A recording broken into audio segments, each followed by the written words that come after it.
something. God, this has gone to an absolute shambles. I'm all flustered here. It's the heat, the escaping cat, the woman with a mullet running in, and that little boy who was chasing the cats round.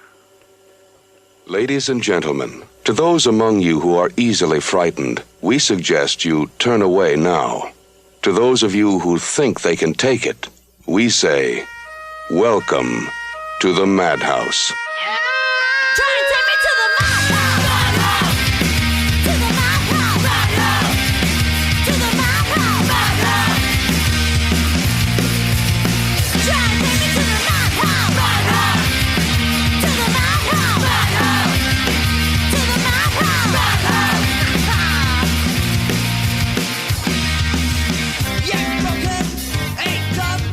Welcome to the Madhouse podcast, the number one podcast for horror reviews, bullshit and booze. My name is Joey, and here, as always, is the most important man in podcasting. It's Jimmy. How are you, Jimmy? I'm all right. Why am I the most important person in podcast history? Is that what you said? I wasn't really listening. Important? No, sorry. That I think that must have auto-corrected in my notes. It's meant to say, and here, as always, is the most impotent man in podcasting. It's Jimmy. Oh, straight off the bat with a cock gag. Well done, sir. Thank you. You look proud of yourself. I'm always proud of myself when it's a cock joke. So, got a joke for you again. Okay. The Madhouse podcast is to podcasting what camping is to holidays. It's harder work than we thought it was going to be, and if we're honest, no one's actually enjoying themselves. It's quite good. I like camping, though. Yeah, I do as well, but it doesn't make a good joke if it goes well. I just thought that would, when we get going, get us in the flow, break the ice. Yeah, break the ice. Before we move on to what we're both here for, to see who's won booze reviews this time. Absolutely. It's hotting up, isn't it? It's 2-0 to you. Which is bollocks, because I think you're cheating, but... Cheating? Yeah. It's your turn to go first this time anyway, isn't it? I can see what you're drinking there. That's a pre-drink. That doesn't count. Right. Okay, fine. Why am I cheating? I just think you're cheating. Okay. Just think last week's was okay because it was a joke. It wasn't really about the booze in question. You just put a bit of paper around a can and gave it a quite rude joke on the front. What I gave you was a Class A business pitch. But yeah, it was great. I loved it, and I loved the concept art that you came up with in the week. That was fantastic. Yeah, that was good. Yeah, she looked happy, didn't she? She looked lovely. Right, maybe I'll put that on Facebook when this comes out. Anyway, so it's my turn to go first. I'm nervous because if I win this, I've won the series in the booze reviews. Yeah, you have. Yeah. I don't think I'm going to win though, because you were very confident when we messaged each other. Anyway, I've got this. Brewgutter mixed pack. What is that? What on earth is that? Fruity IPAs. Right. It comes with Juicy, which is a soft citrusy session hazy IPA with a pineapple and melon aromas. Okay. India Pale Ale, a crisp and hoppy West Coast style IPA with waves of grapefruit. Right. Tropical Pale, a fresh and fruity pale ale bursting with mango and passion root flavour. Yeah. That's passion fruit, by the way, not passion root. I don't know what that is. Yeah, American penis. Pale Ale. Yeah, okay, it's always a penis. A light and piney American Pale Ale with citrusy notes. Okay, what are you going for then? Well, you get to choose. Go with the grapefruit one then. Okay. Because the India Pale Ale. Yeah, because last week, if you remember, I had a grapefruit flavoured beer. Basically, the same thing, and I didn't win, so you're not going to win. But I bought a selection. I'm not just having the one. I'll have, Don't care. Okay. Go on then, tell me how it is. I got the wrong one out. Hang on. What do you mean you got the wrong one out? I got the wrong one out. All right, India Pale Ale. Waves of grapefruit. Lovely sound. Best sound in the world. Yeah, then you find out it's an IPA there, don't you? And it's... That's true. And it tastes like grapefruit. Look at that. Sup it up. Oh, delish. Nah, it's naff, innit? It's a bit mank, yeah. Doesn't have a serving suggestion. Oh, no, it does just serve chilled, though. Oh, that's nonsense. Okay, right, what's your winning combination? Well, it's not a win. Well, actually, I got bollocksed by the delivery man. They didn't bring my drink this week, so I'm fuming. I'm going to do it next week, my winning one, and out of a winning receptacle, so I'm going to have to hold that back. But I think I'm going to win on this one, so I have to get some shit in. It's a peach colada, right? Okay. Yeah. It's 8%. It's in a small can. I've teamed that with the Hawaiian shirt. I was wondering about the Hawaiian shirt. Right, let's have a little... I think it's flat. It is flat. I just drank half a can. I was going to say, let's drink the whole thing at once. Whoa, it's fruity. Doesn't have a serving suggestion, which is bollocks. Just says it causes liver disease. Well, that's a downer, isn't it? Serving suggestion is to get some healthcare. I'd serve it with a Hawaiian shirt and a cocktail. He's behind the thing. Yeah, sorry, been interrupted here. We've got a cat amongst us. Anyway, I think I've won that. You think you've won with a peach colada instead of a grouping of 4 different? All right. Well, I've got something else as well. I've got a blood orange cocktail as well. 5%. It's actually called blood orange cider cocktail with vodka. Why don't you try that now? I'll try another one of mine now if you're trying that now. I'm going for the Tropic. How's your other one then? How's your second drink? Yeah, it's good actually. It's better because it's a bit fizzy. Blood orangey. Awesome. Jimmy's got cats being chased by a woman behind him. Like it's a Looney Tunes film. She's going out one side of the screen. It's coming in the other side. There she is again. It's absolute carnage in here. Was that Nat? Yeah, she's got a boy haircut now. Do you want to see it? Yeah. Hello. I don't like a boy haircut. Okay. He said it looks really, really good. Bet he did. He did. I did. Well, I didn't. She didn't believe you. Moving on. I think I've won that, and I think the audience would agree because it's the weather for it. It's the weather for a peach colada. Yeah, you know what? I thought I had an impressive selection. I thought I might win, but if I had to choose between what I've got and what you've got, I'd choose what you got. Thank you. There you go. Then that's 2-1. 2-1 for now. Well, obviously we've got 2 left, don't we? It's all to play for, and I'm going to win next weekend. You're not. Feel it in my blood, in my alcohol system. Tell you what, I don't really like this IPA, and I've opened 2, but I am having a barbecue tomorrow, so I can palm these off on some guests. It's a shame you can't come tomorrow. Yeah, no. Stupid time to have a barbecue, isn't it? The weekend. Yeah, no. 1 o'clock on a Saturday afternoon. Are you mad? Wow. Stupid time to have a barbecue. Yeah. Well, we're done with Booze Reviews. Okay. You win that one. Yeah, thanks. Let's crack on. I'll win the next one, and it'll all be over. Time for some film facts. Directed by Brian De Palma. Released in 1976 on a budget of 1.8 million. And it made 33.8 million. That's right. Not bad profit. A cast of Sissy Spacek as Carrie. Piper Laurie as her mother. Carrie's mother. Amy Irving as Sue Snell. John Travolta as Billy Nolan. You happy about that? I forgot. No, I'm not. I just forgot he was in it. And then I was like, oh my God, I forgot John Travolta was in this. William Katz, Tommy Ross, and some other people I can't bother to list. Yeah, nobody's. If I hadn't seen this film, and you had, how do you think you would tell me about I will tell you. I'll tell you right now. Okay. I'll tell you right this bloody second. God, this has gone to an absolute shambles. I'm all flustered here. It's the heat, the escaping cat, the woman with a mullet running in, and that little boy who was chasing the cats round. Yes, my wife. What, 8%? That's already gone to my head.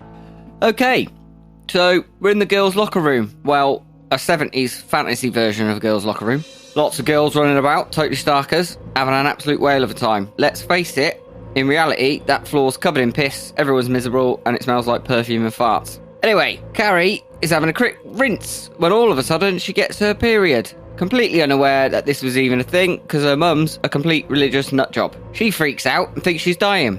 Bless her. She runs out of the shower, covered in blood, straight towards her classmates. Not a good move. Who, as you can imagine, are incredibly sympathetic to young Carrie's plight. The classmates in question have been threatened with having their prom tickets taken away because of the said locker room incident. One of those scoundrels, Chris, is absolutely livid at the prospect of missing the most important social event of her life and plots revenge against Carrie with the help from her boyfriend, Danny Zuko. Feeling bad, Sue persuades her boyfriend, Tommy Ross, to ask Carrie to the prom. She eventually says yes.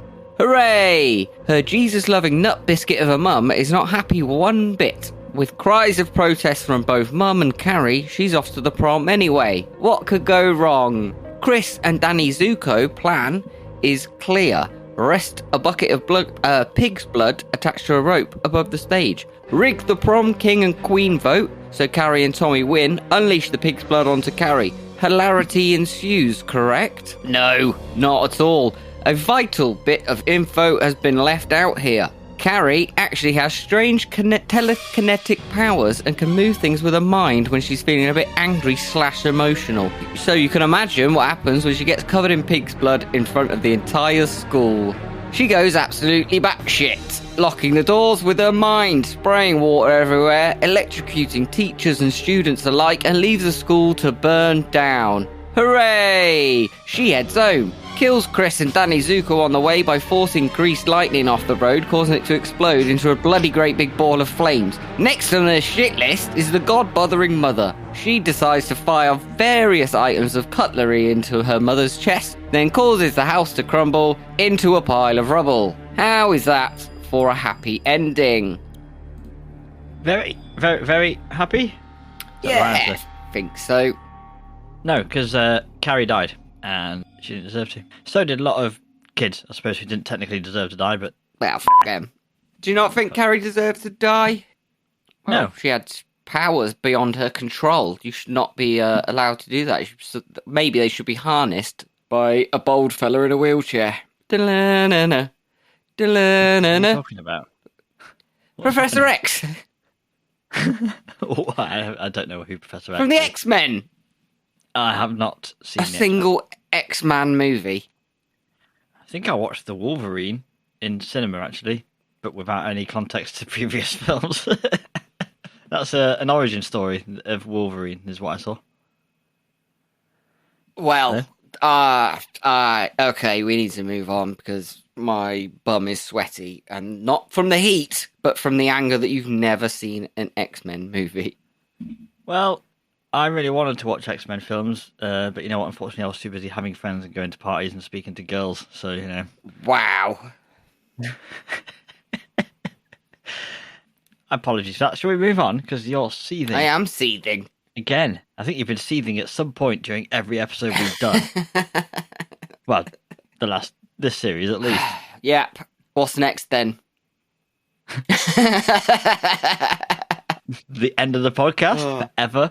No, it's Frights and Delights. Ah, okay. Fritz and Delitz. Right. Is it hydromatic? No, it's telekinetic. No, it's Chris Lightning. It's Frights and Delights. The energy arrived in that intro somewhere towards the end, and I don't think you knew what to do with it. You started off slow and then realised it had some tempo. Yeah.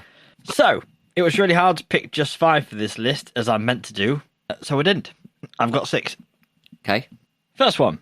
Sissy Spacek prepared for her role as Carrie by keeping herself away from the other cast members completely and decorating her room with religious icons. Her dressing room, sorry. She also studied the Bible heavily, and I also read that she studied the body language of people being stoned for their sins. Oh, and I don't mean getting high. Cheech and Chong. How she did it, though? How does she do that? How'd you do what? Because I got no idea. How do you study people being stoned for their sins? Did she find some videos of it? Did she look at pictures of it? Did she go to a country where that happens? YouTube? Yeah. 1976. It was actually a tube valve internet, wasn't it? The internet was powered by a valve technology. I think you could get hold of it somehow, couldn't you? Maybe. I don't believe that bit necessarily, though. But it was out there Oh, okay. as a bit of information. Anyway, the next one. Piper Laurie, who played Carrie's mother, thought the film was a black comedy and had to be taken aside by director Brian De Palma and told it was straight horror. She thought her character was too over the top to be a serious villain, and she would burst out laughing because her character and wardrobe were so over the top. To this very day, she still refers to Carrie as a black comedy. That's the mother. Yep. It now. She did alright as well. She's right. No, I said she did alright. Was she playing it as a comedy then, was she? Yeah, black comedy. I think she thought, do it over the top. I think she nearly didn't take it, but her husband said that Brian De Palma usually directs comedy, so read it from that viewpoint. And she read the script again. Oh.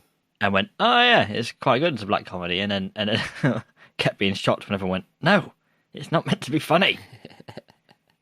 Dumbass. Anyway, the original version of Carrie, sorry, this is the next one. The original version of Carrie is Stephen King's favourite one. He didn't understand why they were doing a 2013 remake, as the first one was so good. In fact, he was quoted as saying that the 1976 film was better than his book. Whoa, that's pretty a big statement, because he doesn't normally like the things that get adapted, does he? He's always got something to say about it. Yeah, you would though, wouldn't you? I suppose so, yeah. His books are long. There's a lot of work into that. They are long and the endings are shit. Well, he said the ending in this film was better than the book. He preferred this ending. Oh, fair enough. Probably because someone on the script team could write one. Yeah, that's true. Well, this was his first book, though, wasn't it? This was his very first book. Yeah, it was. But if Stephen King made music, every single song of his would just fade out, wouldn't it? No real ending. Well, you were in a band that couldn't write intros or couldn't write endings. So we literally were the Stephen King of punk bands. The intros were mostly just go, weren't they? Exactly. So you didn't write an intro because that was it, just go. And then it was like, well, we're bored now. Should we just end it here? Literally, like how Stephen King gets a bit drunk and goes, well, I'm bored now, I'll write that. Literally how we used to write songs. So do you think our song should have had plot twists? Could have had a plot twist, but no. Hey, man, they have bridges. And what do you want? Yeah, exactly. They had a verse, chorus, and a bridge. Fine. The ending. I'm going to sneeze. What a double sneeze. You gave them both barrels. Yeah. Right, moving on. Next, Frightened Delight. Amy Irving, who played Sue Snell. And by the way, this is a side Frightened Delight. She was originally going to play Carrie. Oh, interesting. Until someone on the art crew or something managed to get Palmer to give Sissy Spacek an audition. She was his girlfriend. They were going out with each other, whatever. So Sue Snell, who was originally going to play Carrie but didn't, was actually the daughter of the woman playing her character's mother. So the character and her mother were actually mother and daughter in real life. Oh, okay. In the last scene where she wakes up from her nightmare, she acted so hysterical, she scared her mum, who really thought something was wrong. Her mum, in a panic, yelled out Amy's real name because she was shocked and thought something was really wrong. But Amy's acting was so good that they kept that take and they just drowned out the wrong name being used with the musical score. Oh. Crescendoing. Oh, so that's at the end, is it? I missed that. But can you hear it or can you not hear it? You can't hear it. No, you can't hear it. Oh. You'd barely tell. I did rewatch it actually looking at that and I can't tell. I liked her mother. She was one of the best in the film. Yeah? Yeah, in the daytime, what's she doing? She sat at home, feet up on the couch, having a fucking drink of something, whiskey and lemonade by the looks of it, watching her stories. And giving sass to the Bible basher at the door. Yeah, invited her in though, that's your first mistake. Just tell her to get off my lawn. They can't come in if you don't invite them, can they? Because there's like a barrier. No. And if you wear garlic around your neck or something... I think that's vampires, but yeah. Being breached again, don't worry about it. You got a cat coming in again? Yeah, he's in. 2 seconds. Producer Billy's in here with me. No, there's not left. Which cat was it? I couldn't tell through the camera, through all 10 of your pixels. I know, me, Vincent. Go on, this is going to be one for you to edit, innit? This is going to be some work. I've got 2 more for you. Okay, lovely. Yes. Amy Irving wears a ring throughout the film that we see a few times. She's like fiddling with it. And that's in quite a few shots. Yeah. That ring was a gift from Stephen King. Oh. Yeah. Don't know if he was trying to go out with her. I don't know what you were implying with that. Right. I mean, he was probably the right age back then. I don't think he was old man creepy. Oh, yeah, probably, actually. Yeah, you're right. Carrie, this is my last one. Carrie was Stephen King's first book and was still relatively unknown when the film came out. Due to this, on the trailers for the film, his name was misspelled with a V instead of a PH. Oh. Always like to end on a big, massive, interesting one, don't I? That was. I thought we had one more. No? Oh, okay. God, we went out with a bang. That was 6. You got one more than usual. Went out with a bang. The old spelling mistake. Shall we leave the frights and delights behind and go, well, you can tell me what you did on your day release? Yeah, go on then. I'll take you for a little spin. Crazy beast. He's looking to feast. is out in the world. It's Jimmy's Day release. It's very difficult now to try and find something that relates to the film, because just go off on a random tangent. What would you do? What if I was doing Jimmy's Day release? Yeah. What would you have gone for? I would maybe look for reports of people with supernatural powers. Didn't do that. Shall I guess what I would have done, or do you want to guess what I think you've done?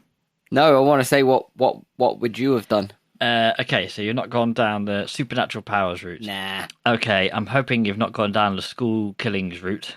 Nah. Although, that would have been good. No, wouldn't. Oh, okay. Oops.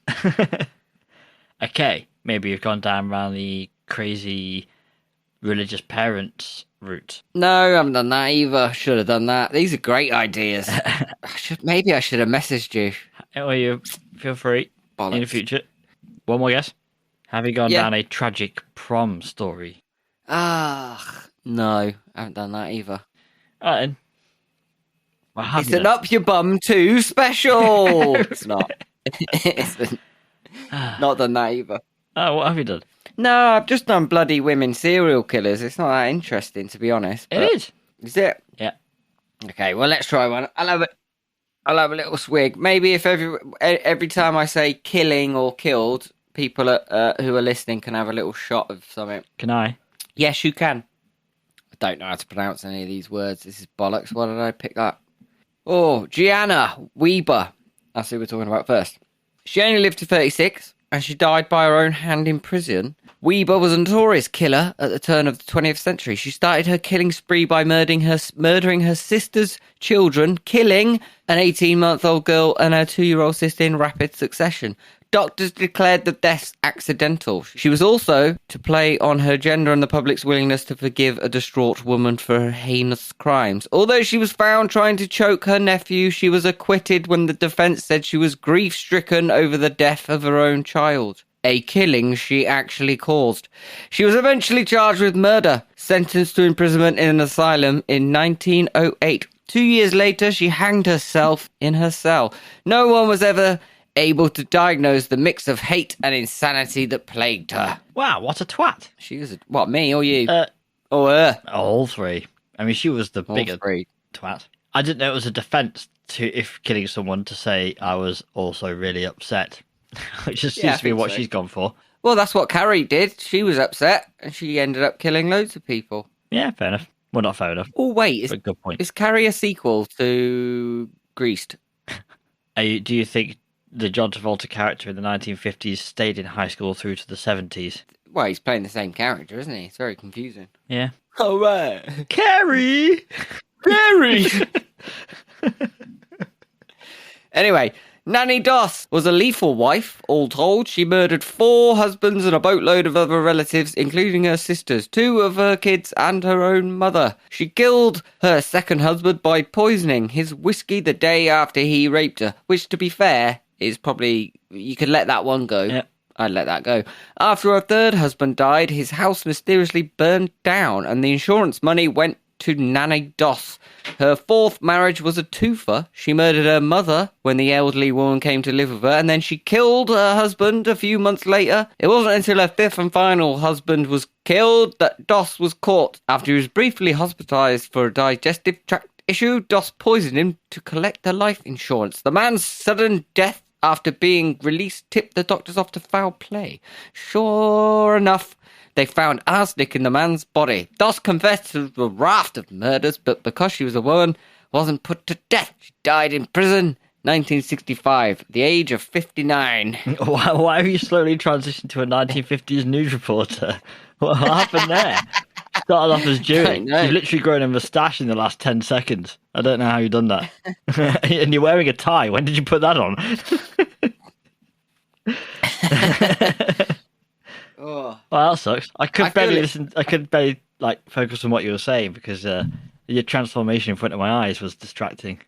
Thanks. I'm gonna. Oh yeah, we'll do this one. Amelia Dyer. Apparently, actually, you should Google it. She's got the creepiest photo on Wikipedia. That's her record. Amelia Dyer's also infamous for killing hundreds of victims. That's right, hundreds. The truly gruesome part is that her victims were infants. Dyer, born in England in 1838, earned her money in the baby farming system, taking in children whose mothers couldn't afford to feed or raise them and nursing them in exchange for a fee. Babies were killed through neglect and starvation, though many were murdered more quickly in order to allow for greater turnover and higher profits. Dyer was trafficking in pure evil. She even dodged a bullet once after investigators started checking out the number of deaths on her watch. She only did time for neglect. She was eventually found out by police, and though she was only convicted of one murder, it was clear from the pattern of disappearances that the evidence in her home that she'd been doing this for years. Shit. Well, first of all, You're right. The picture, she looks like evil as hell. Lovely. Does not look nice. Second of all, I've heard about this before. Yeah. Some podcast did an awesome episode on it. I can't remember what it is, so if anyone wants to listen to that, you can find it yourself. It's good. Okay, lovely. I like that one. Well, I don't like that one, obviously. But it's one of those stories from history where you just kind of intrigued so much and you go, how the hell did someone get away with that for so long? And how could someone be that evil to, like, kill babies just so you can get another one in? You got paid a certain amount of money for running an orphanage per kid. So she would kill him so she didn't have to spend money on feeding them, but they'd still be registered. Ah, clever girl. That's how business works, that. Yeah? That's how big business works. That's where Amazon got their business model from. Okay. Trust me. Okay. Okay, one more. Okay. Belle Gunness was a strong and brutal woman who tallied more than 40 victims in her day. Born in Norway in 1859, she emigrated to the US and married and settled in Chicago. Her husband and some of her children died under sad and mysterious circumstances. And when she began dating again, her suitors, wealthy men drawn in by her charms, started disappearing. She had hired hand named Ray Lamphy, who did some dirty work for her. Dirty work. Though she eventually turned him out and even managed to turn authorities onto him as a possible threat. Despite her habit of killing men, she managed to have the final laugh. In April 1908, her home went up in flames and investigators found the bodies of her children next to a headless corpse under the wreckage. However, the dimensions of the headless body didn't match Gunness' actual figure, and she was declared missing. Authorities started digging up her land and turning up plenty of corpses. Wow. Well, on my bucket list, I've always had to do a podcast with Churchill. Oh, well, it was all right. Ticked off now, yeah. Nice. I'm annoyed. You're annoyed? Yeah. Oh, no, why? So last week, you said we'd do obituaries for each other as your Jimmy's Day release, and I was like... Oh, I forgot. You're skiving off on that, so I was kind of hoping you wouldn't do that, but then I did write one for you just in case. I just forgot, because we'd have a couple of cans and stuff. We had. Can I read you yours anyway? Yeah, go on, you read me yours. I'll do yours next weekend then. Right. This actually came out more like a news report, which is fair enough because you've done your news report voice. So it's like half news report, half a bit obit. So here you go. Jimmy's dead. Jimmy was found. Poem? It's like the start of a poem. That's the first sentence. Oh, okay. Jimmy's dead. Jimmy was found in the early hours of Boxing Day with a rope around his neck and a hand around his dick. Wow. Jimmy was known for nothing. Wow. He leaves behind a wife who is mourning alone on a 6-month Club 18 to 30 cruise. He also leaves behind 2 cats who had already eaten his feet clean to the bone by the time he was found. A January memorial for Jimmy has been cancelled due to lack of interest. In life, Jimmy played guitar in Headstone Horrors and was well known for his fast riffs, decent t-shirts, and talking a little bit like a Cockney despite being brought up in Oxford. Numerous brands of cider have collapsed on the stock market since the news broke yesterday, and a government bailout is thought to be in place to save Strongbow from letting go the entire staff of one of its breweries. That's it, that's all I got. That's good, yeah, I like that. Yeah? I'd be happy with that. I don't think my mum and dad would be happy with that if you read that at my funeral, but I think everyone else would. I actually asked your mum for some input, and that's mostly what I got back. Oh, right. Oh, fan bloody tastic. I think it would be nice to move on over to the Master of the Macabre. Yep! Master of the Macabre. Welcome to the Master of the Macabre. It's time to see who's got telekinetic powers good enough to move you and who should have stayed at home with a crazy mother. It's Master of the Macabre! I like these little intros. They kind of remind me of what Craig Charles says when he's doing the voiceover on Takeshi's Castle. Okay, or Robot Wars. More Takeshi's Castle, because... I've not seen Takeshi's Castle. Oh, okay. Yeah. I thought I was better than Lister. You're like third rate. It goes Lister, then it goes Craig Charles doing Robot Wars, and then it's Craig Charles narrating Takeshi's Castle. Okay, I mean, I wasn't aiming for a Craig Charles chart. Oh, okay. Oh, I thought that was what you were doing this week. No. Oh, bollocks. Right. Meghead. Schmeat. Oh, I mean, that's Crichton, but yeah. Whatever. Who have you got for the Master of the Macabre? It's not even me or you in our Craig Charles impressions. Oh, one, and it's Sissy Spacek of... Yeah, I hate to be boring, but there's no one else close in this film. Not really. Maybe a mum. A mum was quite good. There was some quite good acting in this. There was some very 70s acting in this. Yeah. Travolta was just playing Danny Zuko and the other thing that he does in that dancey movie. Saturday Night Fever. La La Land. Oh, yeah. So there were some good people. There was the woman, PJ something, the actress. I can't remember her name. Soul. PJ Soul with a cap on. Yeah. I felt it was a little bit cringy. Why did she wear her cap? Don't know. She wore it for everything. She wore it at the prom. Yeah. When she was in a nice dress. Don't know. Do you think she had like a bald spot in the middle? Maybe. That she was covering up the whole time. She looked like she had a really short fringe as well. Like it looked really like people would have it nowadays. Do you know what I mean? Like a really short fringe. She looked like she had that under her hat. Maybe someone up and cut her fringe a bit too short. Maybe it wasn't cool back then. But she's cool now. I guess. 50 years later. Yeah. God, I can't believe this film's 50 years old.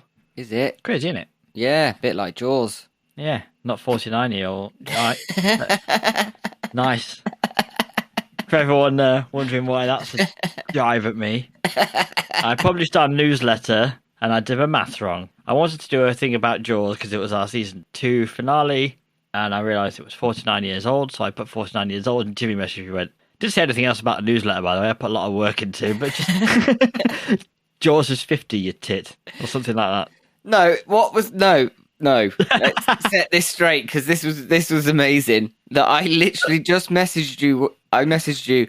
Jaws is 50, and you came back really quick. You just went, "Happy birthday," and then you went, "Shit." Well, I published it and sent it out to everyone. That was what was fun. funny about it. Yes, it's corrected now. If you go to our Substack. Oh, is it? Beyond the Madhouse. If you click on it now, it's fine. But if you've already been sent the email, which you have, because this episode isn't coming out for weeks, it's wrong. So, also, I do a little bit about films in Beyond the Madhouse newsletter, where I put the title, release date, when it's coming out, new films coming out, and I talk a little bit about them. And in June, I did one about The Ritual. I usually do 2 or 3 films a month, and then all I do is use the same. I go to last month's newsletter and just update the details. But this time I did a bit about I Know What You Did Last Summer, and I forgot to change the title, so it still says The Ritual. I was in a rush. I'm going to say it's teething problems. It's only the 3rd or 4th newsletter. Anyway. Yeah, fine. Sissy Spacek gets it because she went method. Not that I necessarily think that's always the best way to do it, but she clearly put in a lot of effort. She fought for the role. She acted her arse off. She was really good. Yes, and she for that end the nightmare scene with Sue's having a nightmare. Sissy Spacek insisted on that being her hand coming out of the grave, because they were gonna get just some randomer in and bury them in the ground and just like get their hand a shot like they did in Jaws. Yes, and like Sissy was like, no, it needs to be Carrie, it needs to be me. So they buried her in the ground, like, for ages before she puts her hand up, which I thought was good. That's good. That's method. So, yeah, cool. I think she deserves the... And one more thing on her. I know we've already just decided, but she got bloodied up in that dress on the stage. And it took a few days to record the prom scene. It's quite intricate. She, for continuity reasons, kept that dress exactly as it was, wore it, and didn't get rid of the blood stuff on herself so that it would be the same every day, which is mental. But yeah, that's good. You can imagine putting the blood on again every day. You're never going to get exactly the same. It's going to be, I think, pretty obvious. Anyway, Sissy SpaceX SpaceX. Who are you working for? Elon Musk, because all of a sudden. Yeah. Subliminal advertising. Sissy SpaceX is getting a medal for Master of the Macabre, but what form is that medal taking, Jimmy? Oh, don't make me say it, because people will get angry if I say it. What happened in this film that could make people get angry if you choosing it? Well, I was going to say tampon. I was going to say tampon, yes. Yeah, let's go for it. Big old expanded tampon. Yeah. So you're implying used. Yes. It's the Madhouse rating system time. The Madhouse rating system. Okay, let's wade our way through the pig's blood and the burning corpses of young school kids to find out. We're not going to find out. Bollocks, I'll start again. I thought you were going to go, it's the American education system. That would have been good. Never mind. Okay, let's wade through the pig's blood. Off. Right. Okay. Sake. Right.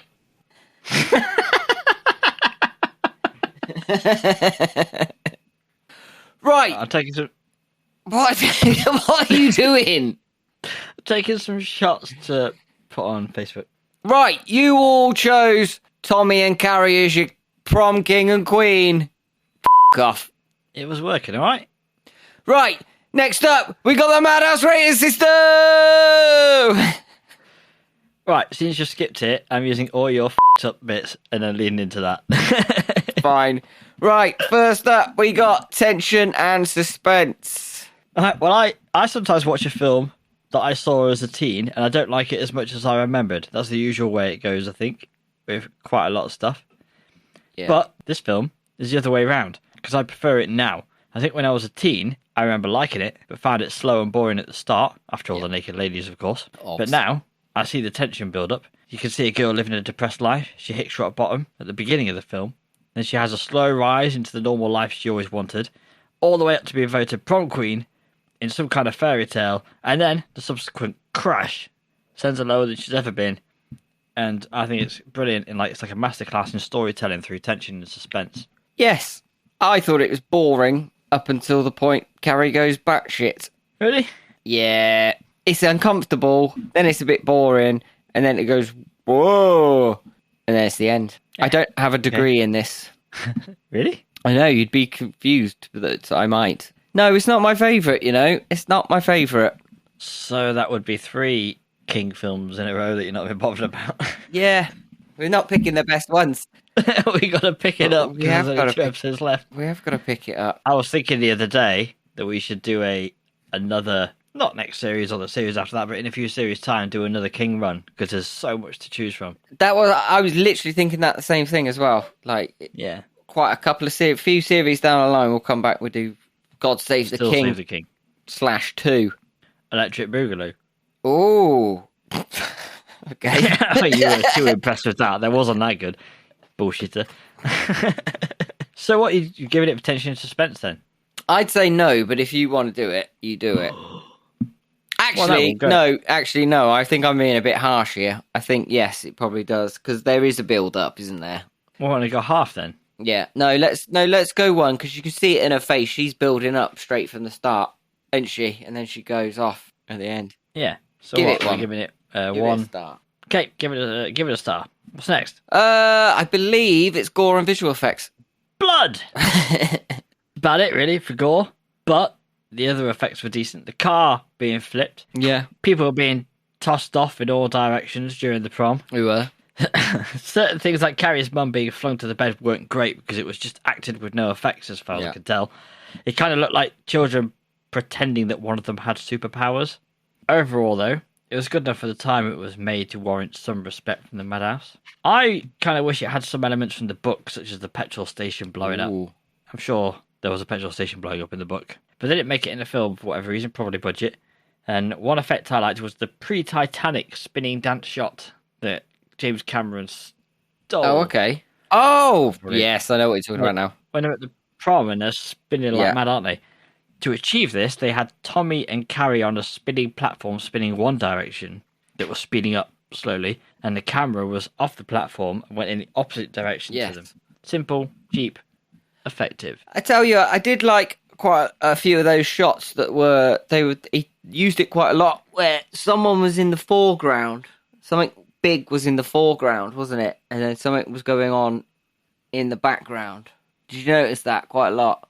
No, I didn't. I didn't notice that. Yeah, there was always something going on, like right up here, but the action was going on there, and something was happening. There was always someone right there. Huh. I thought it was interesting. So, what would you give it for gore and visual effects then? For the time, I'd give it 1 because there's got to be no CGI or anything, obviously. So everything's practical. I mean, if it was, I don't know how they made that hose spray water by itself. Maybe Carrie has got The Shining. I don't know. That's a different film. Yeah, it's the same power though, I think. I wonder if we'll do that film this series. That would be crazy, wouldn't it? If we did. Do you know what? It would be silly if we didn't do that. Yeah. Well, we'll see. What was that? Sorry, that was The Shining, wasn't it? You're talking about. Yeah, I don't know because we're on a bit of a shit streak at the minute with King films. Never mind. I'd give it 1, I think. Yeah, I think going so. back. 2 for 2. Next up is performance. Overall, it's good, with a few exceptions which look a bit dated now, like the girl with the cat we mentioned. I found her a bit odd and a bit of a cliched, childish act, but it's not really a big deal. It's like the whole overall film. Plus, Sissy and Piper, who played Carrie and her mother, they were really good. Well, Sissy was really good. Her mum was pretty good. I thought the teacher was really good, yeah. the PE teacher, who liked to slap the shit out of people. Oh man, there was a hell of a lot of slapping in this Loads film. We of should talk slapping. about that. There's loads of slapping. John Travolta and his girlfriend, they were like slapping each other every fight, like full on, like, don't you talk to me like that. Let's just play that day out. Her name was Chris, isn't it? Right. So she gets decked on the PE field by the PE teacher. She gets proper slapped by her and gripped up. Okay. Then she goes and gets in the car with John Travolta, who then slaps her in the face. Yeah. Or he gave her a backhand in the face. Okay. And then literally, 5 minutes later, he gave her a bigger slap around the face. Now, this woman, she's been slapped 3 times in a day. Yeah. Surely she realises that she's a massive twat. Well, she's been slapped 3 times and she thinks Carrie's the problem. No, this girl's the problem. Yeah. I mean, I don't think... Well, nothing warrants getting hit by your boyfriend. But she definitely didn't say anything that warranted even harsh words from Johnny Travolta's Nolan character. Like... She called him a stupid shit. Yes. How many times a day does Nat call you a stupid shit? Because I get it at least 5 times off Sam, and I have never considered even saying anything back. No, I know. Maybe if it was the 70s. Yeah, it was weird, the amount of bloody domestic violence in that relationship. Also, they've just been slapping each other about in the car, and they pull up, and she starts sucking him off, yeah? Yeah. Did you notice, while she was sucking him off and doing the head movements, they were having a bloody conversation. She's still saying no, it's mental. Something like, I think, maybe, I don't know what they were saying. Maybe we need to go to the shop later to buy some coffee. She was still sucking him off, but like, how was she doing that with her dick in her mouth? Yeah, she just kept saying his name over and over again. With Billy was his name? She just kept going, Billy, Billy, Billy, Billy, Billy. She had perfect pronunciation. I mean, that's a talent. That is a talent. I mean, fine. Anyway, for her performance... Did you just wink at me? Oh, yeah. What are we giving? Right, go on. What are we giving in performance? It's all a bit wooden, unlike John Travolta's cock. I don't know. I think you make the call on this one. I'm not a fan. I don't think I'd I think we go half because Sissy was incredible. Her mum was alright. Okay. Everyone else was a bit wooden. Okay. Yeah, fine. 2.5 then. Right, next up we got musical score and sound effects. I liked the score. It's not a standard horror score. It's string heavy, melodic, purposefully dreamy as Carrie is lifted through the film to like an inevitable fall. It has the Psycho style stabby sounds when she does her telekinetic shenanigans, and Bernard Herrmann, the famous composer who did the Psycho score, was going to do the score for this film, but decided not to due to being dead. That would help, yeah. Yeah. His stabby sound effect from Psycho was used there when Carrie used her powers. Yes, I thought that. I thought they used that from Psycho, yeah. So, which is nice because the school's called it's Bates, isn't it? Yes, Bates High. Bates High School, yeah. Bates High. Bates High, boy. Yeah, which is nice. So I think it's good for the score. What are we at if we give it musical score and sound effects? 3.5. Yeah, I'd give it 1 for musical score and sound effects. I think you have to because the last film we watched, Gerald's Game, didn't have one. Dreamcatcher, am I wrong? But that didn't have one. I cannot remember what we did for Dreamcatcher. I don't think there wasn't much of one. No, I remember saying it was a classies, noughties type soundtrack. It didn't live up. But Gerald's Game definitely didn't have one. But I think this, let's give this one. Okay, so I'm 3.5. 3.5. Last up is the overall experience. I liked it. Unlike the previous 2 films of the series, I will probably watch this again at some point. As my second or third time watching it now. I'd give it a go. I don't think I'd watch it again. Okay. I've watched it enough now. I don't think I'll watch it again. Doesn't grab me. It doesn't grab me. I think there are better ones out there which we haven't watched yet. Yeah, and this is it's 70s style horror, isn't it? So it's might not be quite as captivating as how they make horror now.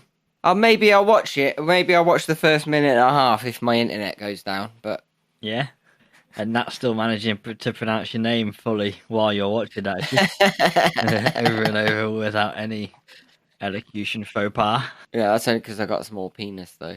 Yeah. Okay. Well, good to know. I mean, I had suspicions.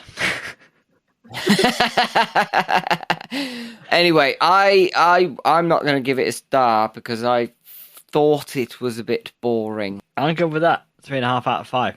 Okay. Yeah? That's good. What did the other 2 get then? Where are we at? I think Gerald's Game was a 1. Oh, yes, it was. And I think... No, sorry, Gerald's Game wasn't a 1. Dreamcatcher was a 1. I think Gerald's Game got 3. Might be wrong, though. Don't exactly have a memory that's brilliant. Okay, so this is the leader so far. It is. And it's time for the IMDb challenge. Right, here we go. Next week's film. Let's see if you can get this one. In the year 1922, a rancher conspires to murder his wife for financial gain and convinces his teenage son to participate. What do you mean I'm not going to get this one? It's 1922. Yeah, it is. I floated you a little biscuit there. Floated me a little biscuit by shoving the biscuit in my mouth. And going, you better swallow this. Man, that was... well, you know what's sad? I nearly watched that the other night.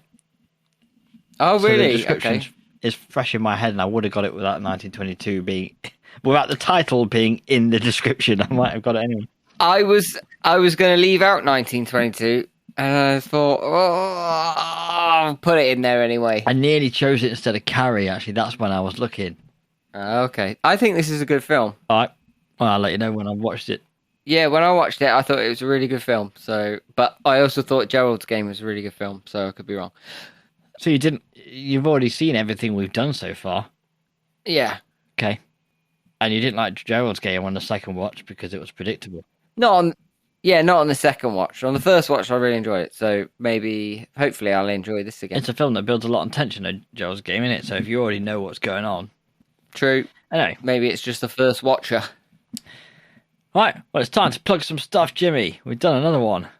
Okay. Jimmy, any gigs coming up? Oh, not that I know of. Well, that's not surprising. Check out our Facebook page where you will find pinned at the top links to the Horror Madhouse UK horror group, which is awesome and actually gets people having conversations.